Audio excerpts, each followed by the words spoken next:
আজকে আমাদের মেদিনীপুরে একদম ঘরোয়া স্টাইলে আমি এই চিকেন রান্না করে দেখাবো, খুবই সাধারণভাবে, খুবই কম তেল মশলায়। তো বন্ধুরা, আমি সব কিছু এখানে গুছিয়ে নিয়েছি। এরপর আমি কড়াইতে তেল গরম হয়ে যাওয়ার পরে পরিমাণ মতো চিনি দেওয়ার পর তারপর চিনিটার কালার উঠলে তারপরে আমি পেঁয়াজ দিয়ে দিয়েছি।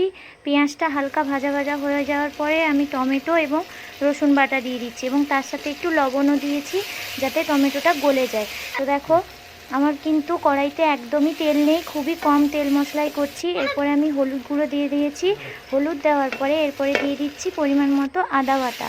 আদা দেওয়ার পরে তারপরে দিচ্ছি 4-5টে কাঁচা লঙ্কা। আমি কিন্তু এখানে গুঁড়ো লঙ্কা দেবো না, কারণ এটা খুবই সাধারণভাবে রান্নাটা করছি। এবার অল্প জল দিয়ে আমি মশলাটাকে ভালোভাবে কষিয়ে নিয়েছি।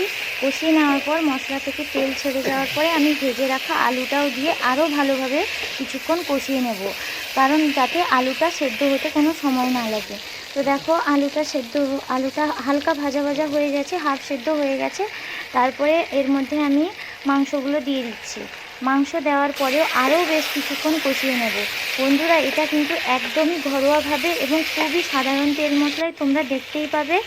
এরপরে দিয়ে দিচ্ছি গরম মশলা গুঁড়ো। এখন আমি গরম মশলাটা গুঁড়ো দেওয়ার কারণ এটা যাতে কষার সেন্টটা ভালোভাবে আসে। তারপরে মশলা থেকে তেল ছেড়ে যাওয়ার পরে আমি পরিমাণ মতো জল দিয়ে দিব এবং মাংসটা ফুটে গেলে তোমাদেরকে আমি দেখাচ্ছি। দেখো, একদম কিন্তু ওপর থেকে তেল ভাসেনি, পুরো কাঁচা লঙ্কা দিয়েই করেছি। তারপর আমি ঢাকা দিয়ে দিলাম, ঢাকা দিচ্ছি, ফুটছে, তোমরা দেখতেই পাচ্ছ। তো বন্ধুরা, এরপর মাংসটা হয়ে যাওয়ার পরে আমি উপর থেকে আবারও একটু গরম মশলা ছড়িয়ে নামিয়ে নিলাম। কেমন লাগলো জানিও।